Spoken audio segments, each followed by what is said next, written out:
95% of all Muslim children attend non-faith state schools. However, a small but rapidly growing number are now being educated in either private or new state Muslim schools. But how much do we actually know about these schools? Do they help British Muslims integrate into mainstream life, or do some of them actually encourage segregation? John Ware has been investigating.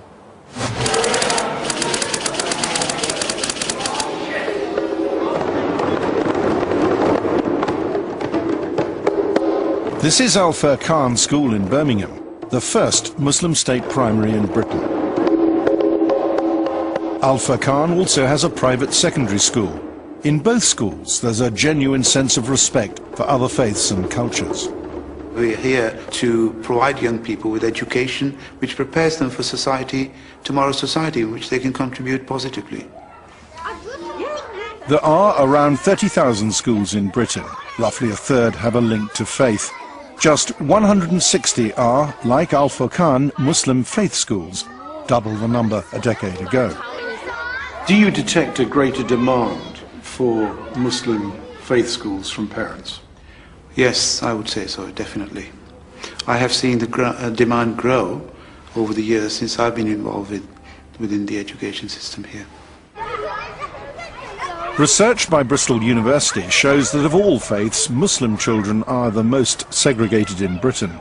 Al Furqan, though, strives to connect to the mainstream.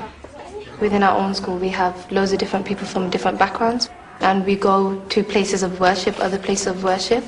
And in Birmingham, we have neighbours that are probably Asian, Christians, Jewish, different, so we will connect. We have an open door policy which will encourage other people to see how we work and hope they can replicate this model. Pretty well all schools say they promote integration, but not all faith schools are as willing as Al Furqan to open their doors.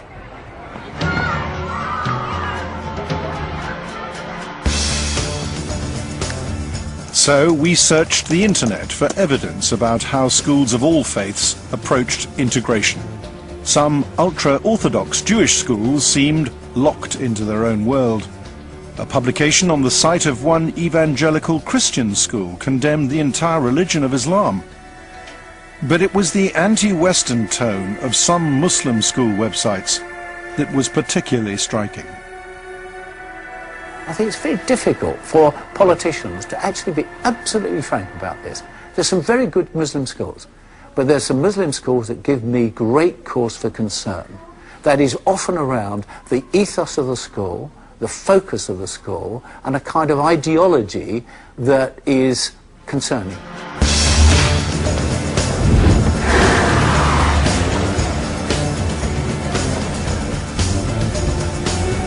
I've come to Leicester, one of the oldest Asian communities in Britain.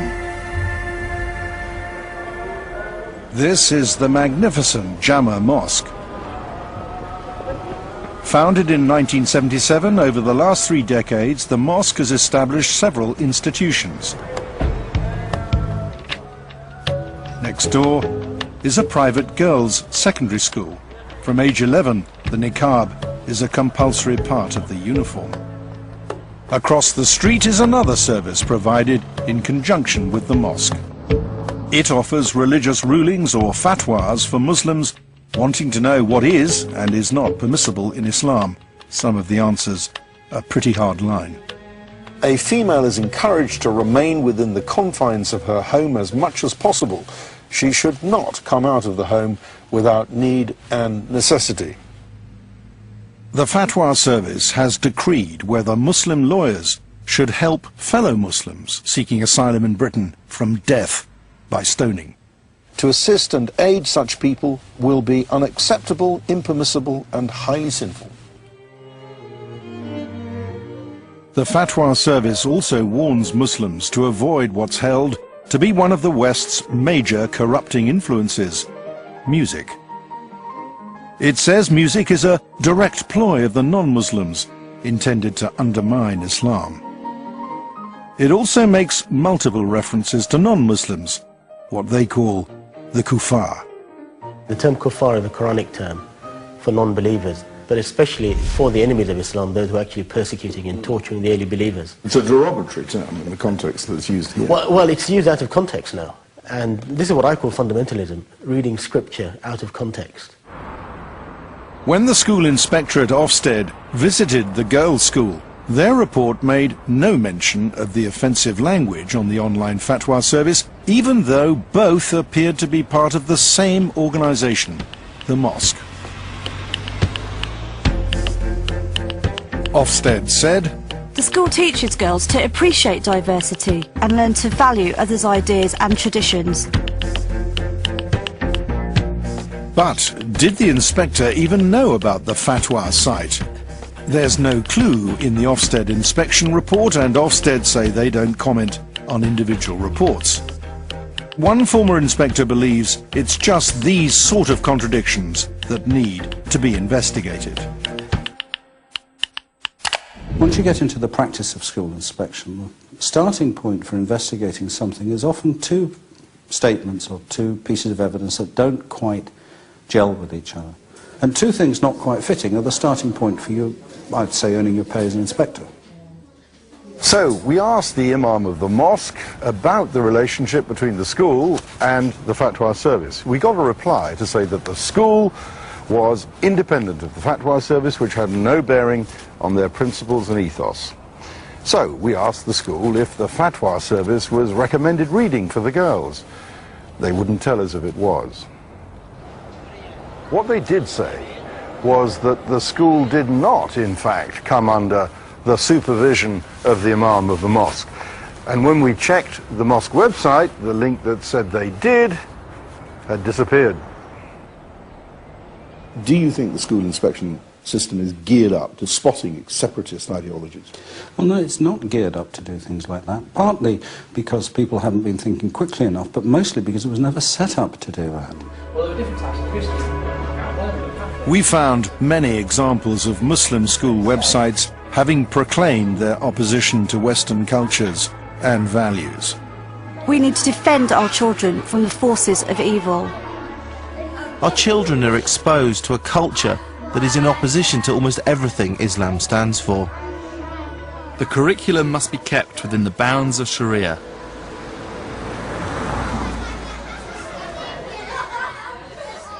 Even celebrating birthdays is condemned on websites some schools recommend. Boys and girls playing games together and blowing out candles is described as a major sin. Birthdays, it should be remembered, are the practices of disbelievers and immoral people. Some of the sternest warnings came from websites recommended by some Muslim seminaries, the schools training the next generation of British imams. The websites say it's forbidden to watch films or television. They also say that non-Muslims should be forced to walk on the side if they're met on a pathway, and that to preserve Muslim modesty, places like swimming pools are to be avoided. They are in these schools from the age of, say, 13 or 14 for 6 years. They don't interact with people who are not Muslim, they don't interact with the opposite sex, they don't learn all the ingredients of the Western world. So it's very easy again for them to read the medieval texts, you know, which were written at a time when Islam was under attack, and say, well, non-believers are our enemies and we have to fight them. So, what can happen when a medieval Islamic mindset fuses with modern-day divine ideology? They're on warmongering, they're on terrorism. What does terrorism mean? This is Sheikh Riyad al-Haq. Some conservative-minded Muslims revere him as one of Islam's leading lights, even though he has expressed contempt for non-Muslims. Officially given the name Crusade. Do not guide us to the path of those upon whom your anger and wrath descended, namely the Jews, and nor the path of those who went astray from the path, namely the Christians. He came out with some anti-Semitic and xenophobic comments, but they're actually not uncommon, unfortunately, in parts of the Muslim community. I myself went through a radical phase when I was younger, and I think the biggest reason for that is being excluded from the rest of society, not having an interaction with the other. Being on record as anti-Semitic and totally opposed to integration would rule out most people as a role model for school children. But it appears that Riyad ul-Haq has been promoted as one. This is the Tooting Islamic Center. It's a place that Riyad ul-Haq knows well. He's been a frequent visitor, speaking here on 5 occasions in recent years. Some of those responsible for the Islamic Center also belong to an education trust that helps run 2 local Muslim state primaries, as well as a private secondary school, which is inside the center.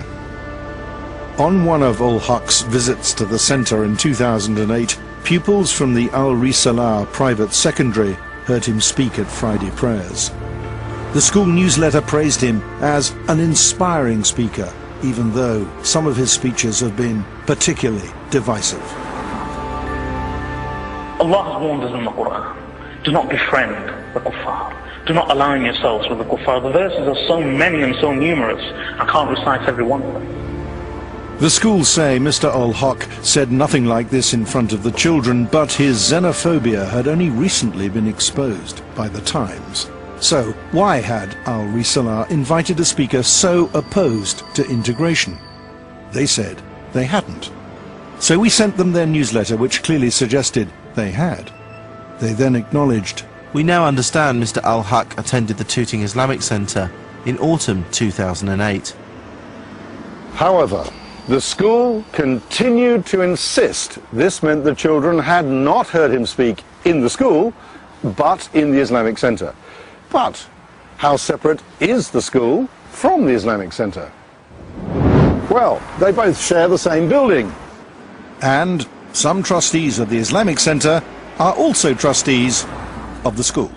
It is a free country. We believe in free speech. I mean, you can't really do anything to stop schools inviting people like Riyad ul-Haq if they want to, can you? You're absolutely right. But it seems to me that anyone who's running a school has a responsibility and a duty to ensure that they don't allow that school to be linked with those who have extremist or anti-integrationist views. Al-Risalah schools say they are fully committed to community cohesion. The dangers of not being fully committed are profound. This was Oldham in the summer of 2001. Several northern towns were torn apart by riots as groups of young white and Asian communities fought each other and the police. The official inquiry confirmed the cause as segregation.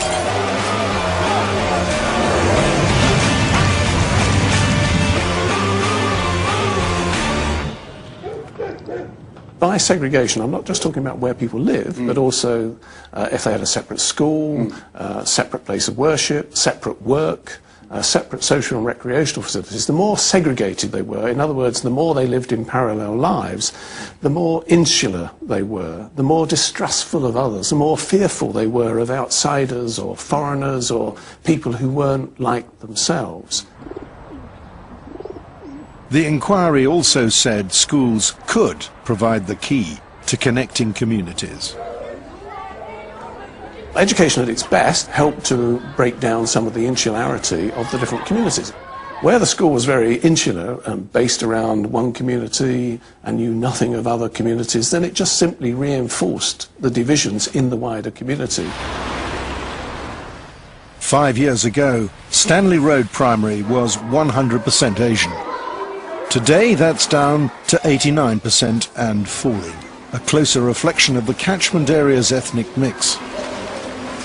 The head knows all about the dangers of segregation. He was educated in apartheid-era South Africa. One's early experiences do have an impact. Coming to live in Oldham all these years later and finding similar patterns of residential segregation. It would be a real shame if we were to sink into a voluntary form of apartheid here, a word I thought had been abolished in 1994.